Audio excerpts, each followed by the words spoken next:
He hadn't heard that voice in over 20 years, but it struck him like a bell inside his chest the moment he heard it. Patrick Mahomes stood frozen at the edge of a charity event in Kansas City, his name echoing from smiling fans and flashing cameras. Yet none of that mattered. Across the room, bent slightly forward and wiping down a cafeteria-style table with calm, practiced hands, stood someone who couldn't possibly be there. Maria. She looked older, of course. Her once dark curls had threads of silver now, and her back held a tired bend. But Patrick would recognize that posture anywhere. He'd spent most of his early childhood trailing behind it, holding her hand through hospital visits when his father was injured, whispering stories to her while his parents fought behind closed doors, and falling asleep on her shoulder after nightmares she never let him face alone. He didn't remember running across the room.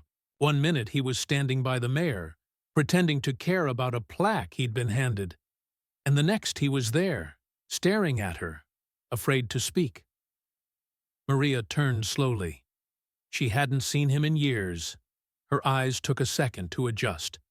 And then she smiled, a small, warm, tired smile. "You grew up," she said simply.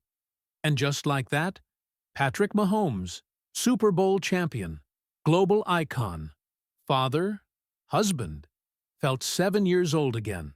He wanted to say something meaningful, something that would erase the gap between then and now. But what came out was, "Why did you leave?" Maria's eyes dropped to the table she'd been wiping. Her fingers tensed around the cloth. "That's a long story," she said, without looking at him. "And this really isn't the place." Patrick glanced around. People were watching. Phones were out. But he didn't care. "I looked for you," he said. "For years." She nodded, still not meeting his eyes. "I know."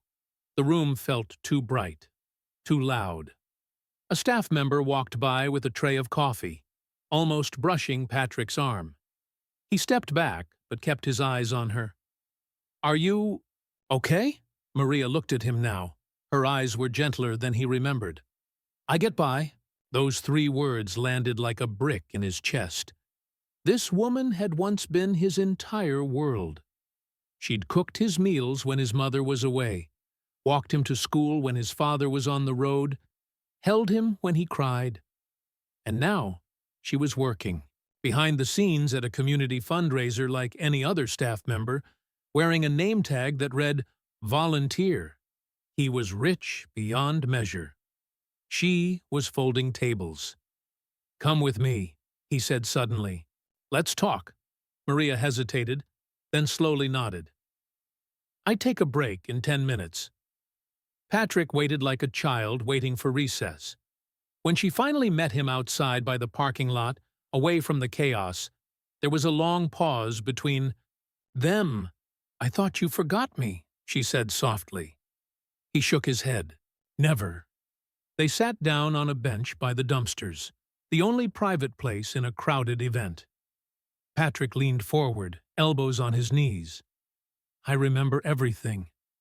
The way you used to hum that song when I had trouble sleeping. The way you'd stay up with me when my asthma got bad. Even the way you used to fold my socks." Maria smiled again, this time without looking away. "I didn't think it mattered." He turned toward her. "You mattered." She took a slow breath. "Your mother asked me to leave." The words struck harder than he expected. He knew his parents' divorce had been messy, knew there were gaps in those years that no one ever wanted to talk about. But this, she said, "I was making you too attached," Maria continued, "that you needed to grow up and face the world without depending on someone like me. So, I left. I didn't want to make things worse." Patrick felt the heat rise behind his eyes. He hadn't cried in years, not like this, not because of something so old it should have lost its power by now. I missed you, he said, voice raw. I needed you. Maria placed a hand over his, light and motherly. But you made it.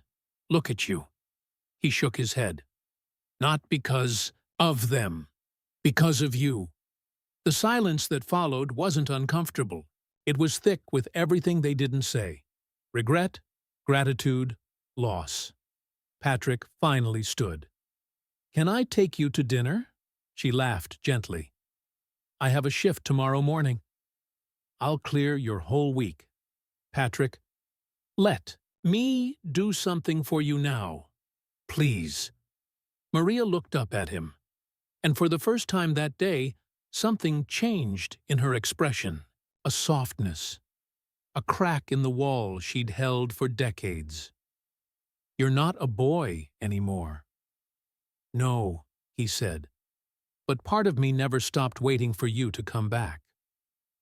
They left together, not as a football star and a volunteer, but as something deeper.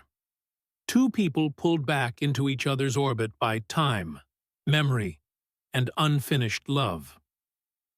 What Patrick didn't know was that this reunion was only the beginning.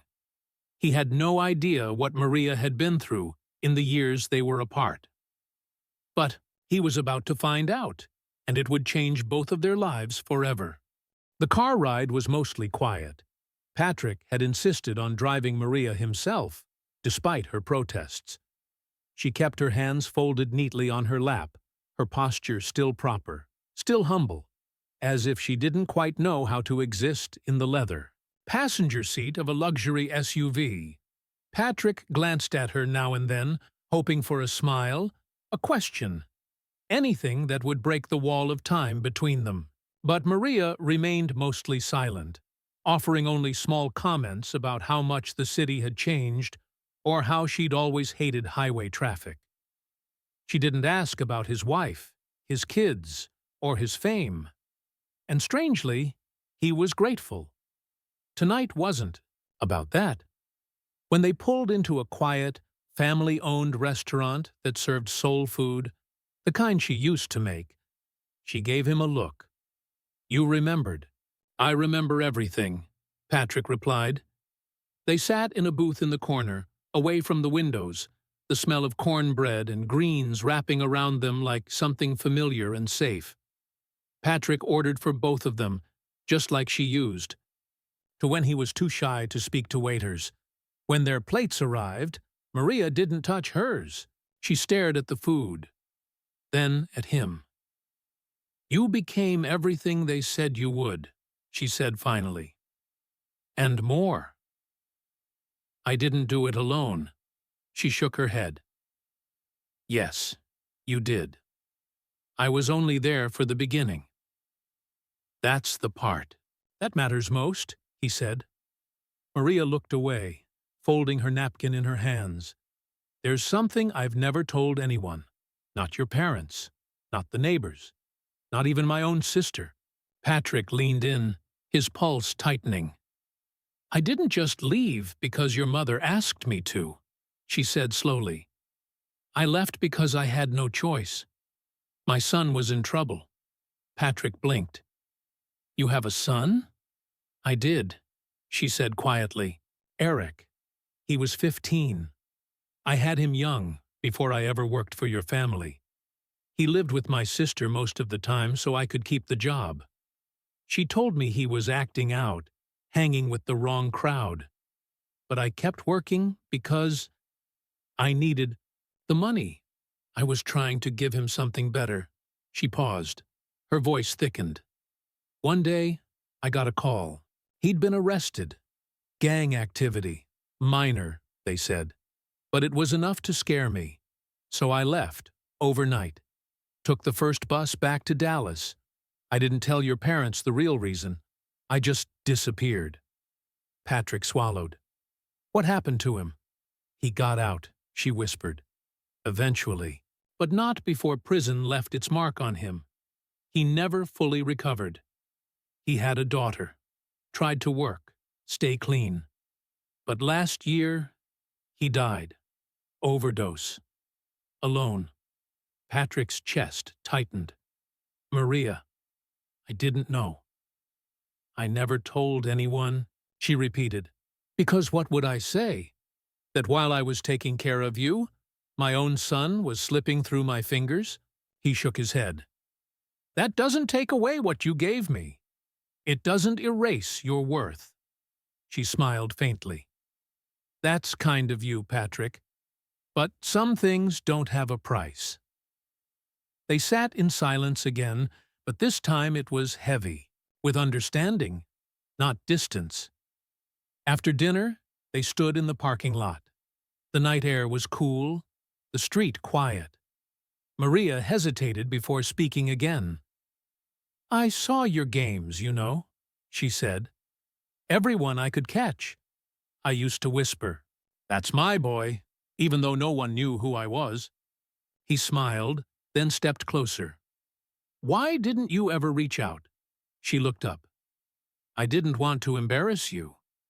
You were rising, and I was surviving. Patrick shook his head. You were the first person who made me feel like I was enough. That doesn't fade with time. She lowered her eyes, her voice soft. It did for me. No, he said firmly. You gave me everything. I just never got the chance to give anything back. Maria looked at him now, really looked, as if seeing the child she raised and the man he had become all at once. You're giving back now. That night, he drove her home. A modest apartment complex in a quiet, working-class part of town. The stairway was chipped, and the hallway smelled faintly of bleach and old carpet. Patrick held the door for her. I want to help you, he said. With anything, everything. Maria turned before stepping inside. I don't want charity. It's not charity. It's gratitude. She studied him for a moment. Let me think about it. He nodded. Can I call you tomorrow? If you still want to, she replied, her voice almost playful. After all this emotion? I've waited 20 years, he said. One night won't change that. She smiled, then slipped inside. Patrick stood in the hallway for a moment, staring at the door. His chest was full of things he couldn't name. Guilt, gratitude, regret, a strange ache for all the years they'd lost. He walked down the stairs slowly. What he didn't realize was that Maria hadn't just held secrets from his past. She was holding on to one more, one that involved him, and it hadn't come to light. Yet. Patrick couldn't sleep that night. He lay in bed beside Brittany, staring at the ceiling, his mind chasing shadows from the past. Maria's voice echoed in his head, soft, calm, filled with the weight of choices no one should have to make. Brittany stirred beside him. You're still awake? He nodded, barely moving. I saw her. Who?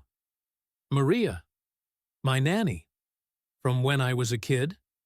She turned to face him fully. Wait, that Maria?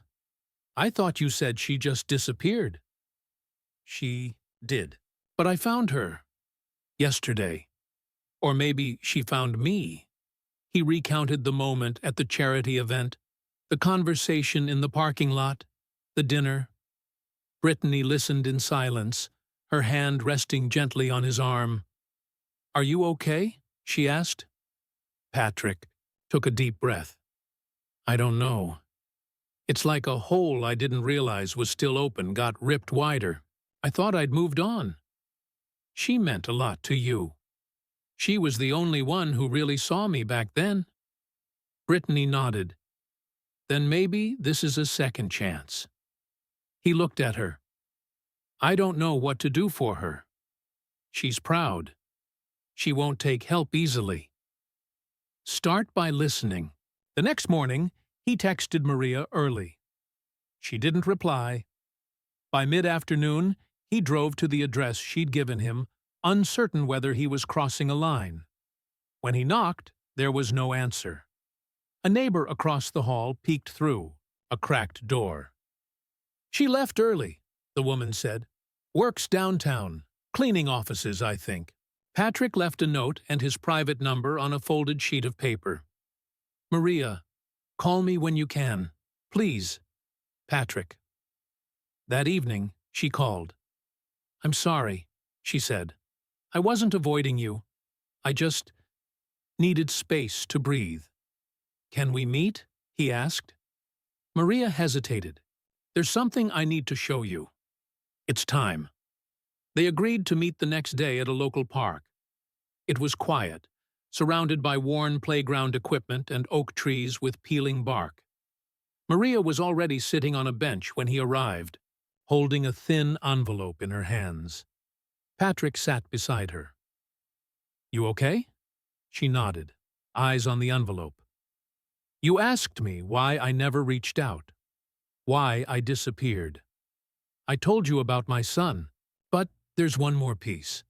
Something I never planned to tell you." Patrick's body went still. "Okay." Maria handed him the envelope. He opened it slowly, fingers slightly trembling. Inside was a photo. A boy. Teenager. Curly dark hair, light brown skin.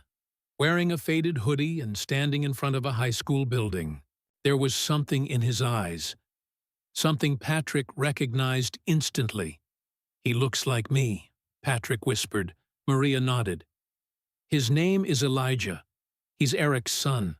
My grandson." Patrick looked up, confused. "He's 16, she continued. "And for years, I didn't see the resemblance. But as he got older, it became clear. Your father, he used to come home early sometimes. Your mom never knew. He and I—" She stopped. Patrick's mouth opened, but no words came. "I think Elijah is your half-brother," she said. "But we never tested. Eric always thought the boy was his, and I never had the courage to tell him otherwise." Silence fell between them like a dropped curtain. Patrick blinked slowly. "Are you sure?" Maria shook her head. "I don't know. But I see it every day. The way he moves, the way he talks, the stubbornness, the fire. It's like watching you again at his age." He felt the ground shift beneath him. "All these years," he muttered. "My dad? And you?" "It was a mistake," she said softly. "One moment. I was hurting. He was hurting. And I paid for it with everything I lost." Patrick stared at the photo again. "Does he know?" "No. I never told him. I didn't want him growing up with that burden." Patrick swallowed hard. "What do you want from me?" Maria met his eyes. "Nothing. I didn't bring this to you so you'd fix it. I couldn't carry it anymore. Not after seeing you again." He stared at the image of Elijah. "Where is he now?" "School. He's good with computers. He wants to be a game designer." Patrick forced a breath. "Can I meet him?" Maria looked uncertain. "He knows your name, of course. You're everywhere.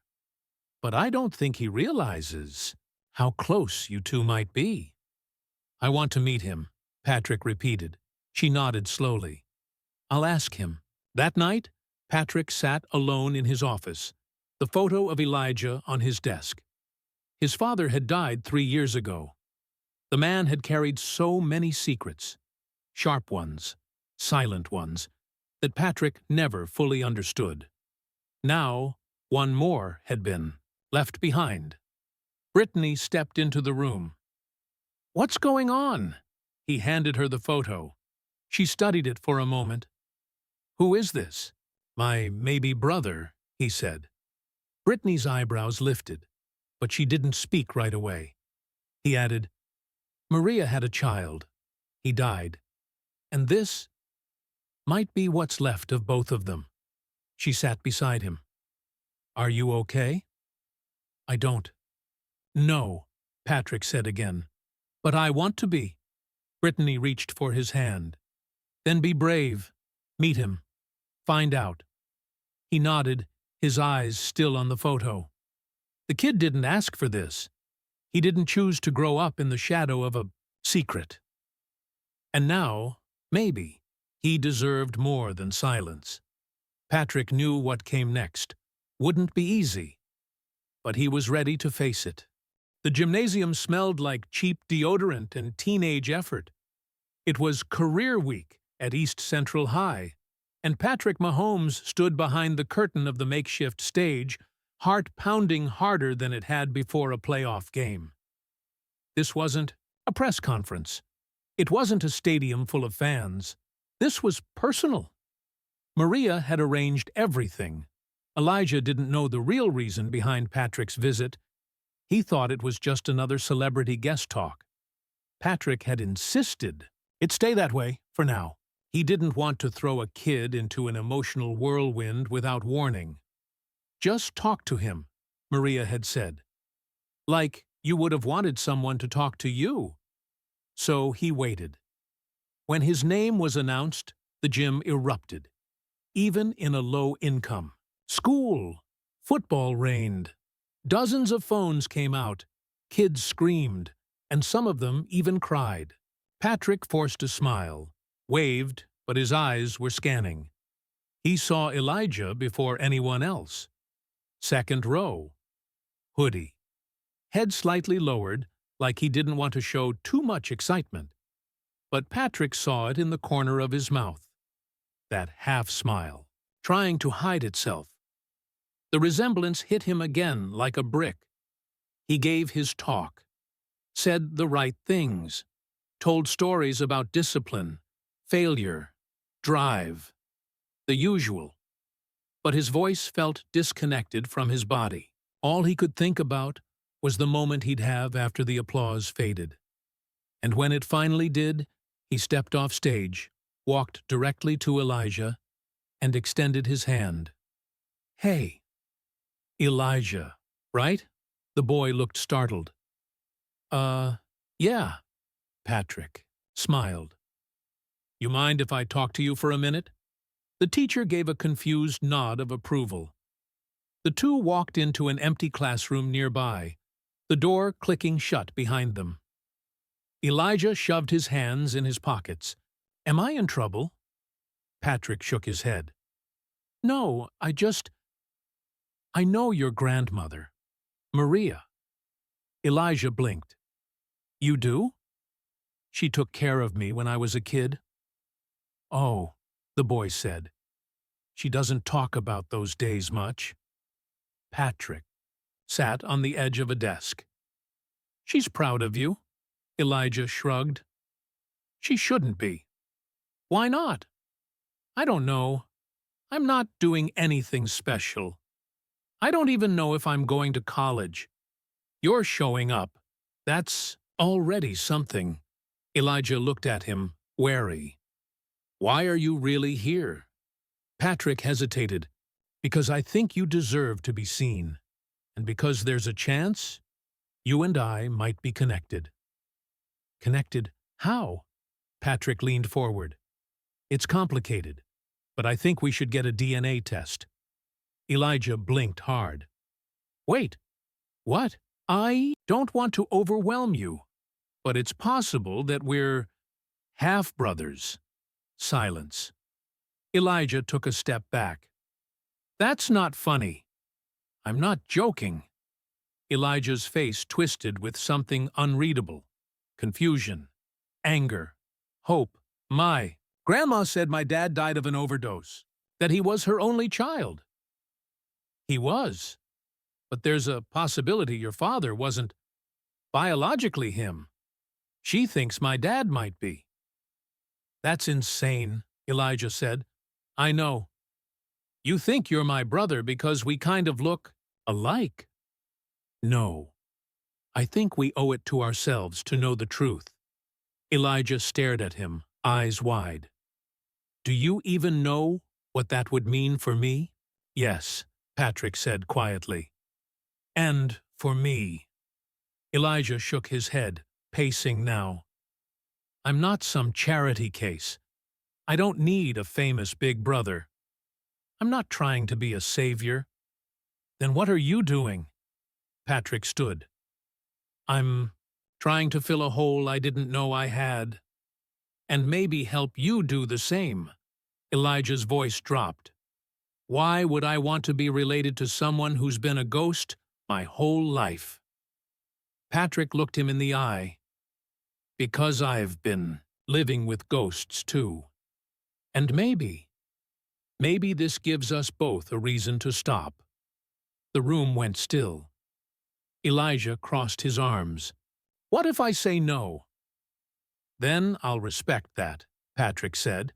But I'll still check in on you, because you matter. The boy's shoulders dropped a little. I'm not ready, he said. Not yet, Patrick nodded. That's okay. They stood there, two strangers holding the weight of maybe family between them. When they left the classroom, Maria was waiting outside. Elijah glanced at her, then at Patrick, and walked away without another word. Maria sighed. How'd it go? He needs time, she nodded. He's stubborn. So was I. They walked in silence back toward the parking lot. Patrick could still feel Elijah's words cutting into him. Do you even know who I am? It echoed in his chest louder than any stadium ever had. Back home that night, Patrick sat at the kitchen table, staring at nothing. Brittany placed a mug of tea beside him. Was it what you expected? No, he said. It was harder. Do you still want to do the test? He nodded slowly. Yeah, but only if he agrees. And if he doesn't? Patrick stared at the mug. Then I'll try to be whatever he needs me to be, even if it's just a guy who remembers his name. A week passed, then another. No call, no text, nothing. Patrick tried to keep busy. Training sessions, brand meetings, time with his kids, but his mind kept drifting back to that quiet classroom, to Elijah's face twisted with doubt, pride, and something else Patrick knew all too well, fear of being hurt again. Maria kept in touch, mostly by text.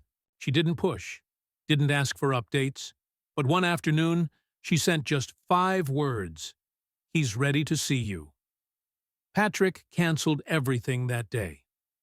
They met at a quiet diner off the highway, the kind that served greasy fries and flat soda, but made space for conversations no one had the courage to have at home.